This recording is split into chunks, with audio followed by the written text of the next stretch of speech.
What if the motorbike of the future wasn't actually a motorbike at all? Today, we're going to look at a concept vehicle that just completely flips the script on what it means to get around on two wheels. And trust me, it looks like absolutely nothing you've ever seen.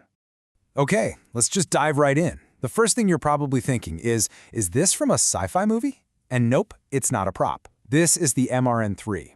It's a concept? Yeah, but it's for a real-world vehicle that just shatters the boundaries of what we think is possible for getting around. So what exactly is this thing? It's called the MRN3, and that stands for Monterey Negra 3, which is Black Manta Ray 3. And honestly, that's the perfect name for it, because it's designed to be this silent, sleek, totally new kind of vehicle, a new species really, for our city streets. All right, first things first. Calling this thing a motorbike? It just doesn't feel right. It doesn't do it justice at all. In fact, the designers themselves, they don't even see it that way. They've put it in a whole new category. The official term they use is an autonomous mobility capsule.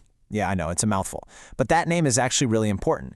You got to think less traditional vehicle and more, an intelligent, self-balancing pod.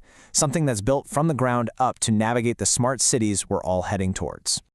So, how in the world do you even build something like this? Let's peel back that slick exterior and take a look, because I'm telling you, the engineering underneath is every bit as revolutionary as the way it looks on the outside. This blueprint here, this gives us an awesome look right under the skin at its core architecture. So let's break this down, piece by piece, and see how it's all put together. We'll start with the very skeleton it's built on. Right at its heart, the frame is this really sophisticated hybrid.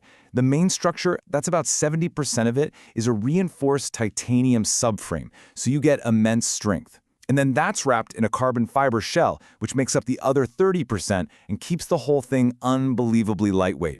And this monocoque design, that's a really key detail.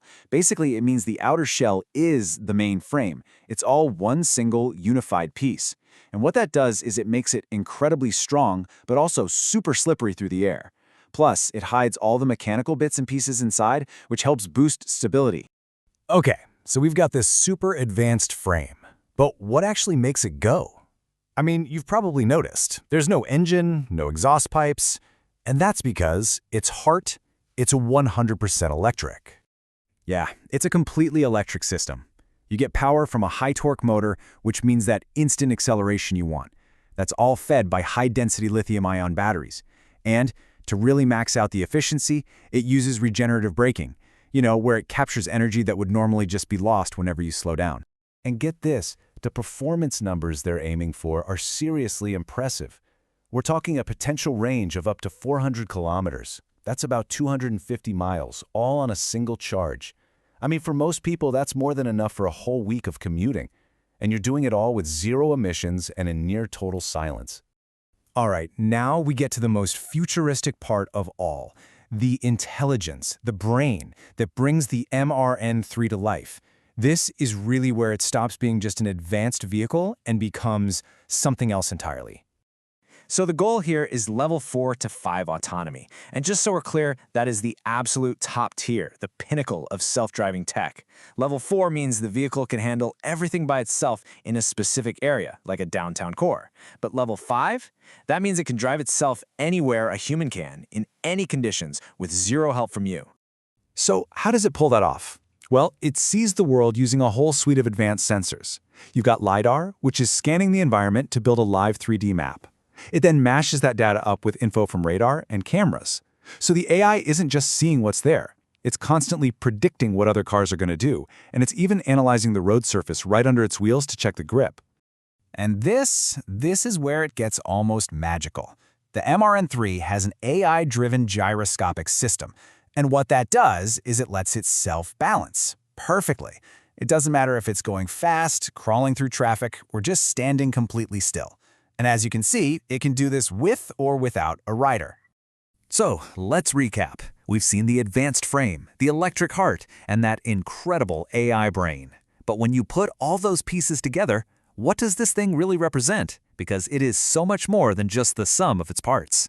And really, it all comes down to this, and I'm going to quote directly from the design document here. This is not an evolution of the motorbike.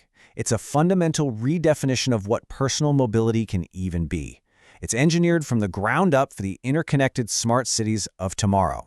It's really this fusion of three huge ideas, right? You've got sustainable power for the planet. You've got intelligent automation for safety and for convenience. And you've got that precision engineering for pure performance. When you bring those elements together, you're creating a whole new benchmark for what personal transport could look like and what it could feel like. Which, leaves us with a pretty provocative question. For more than 100 years, riding has always been about that visceral, hands-on connection between a person and their machine. The MRN3, it asks us to imagine a future where the rider might just be optional. So the real question is, are we ready for that? Are we ready to hand over the handlebars?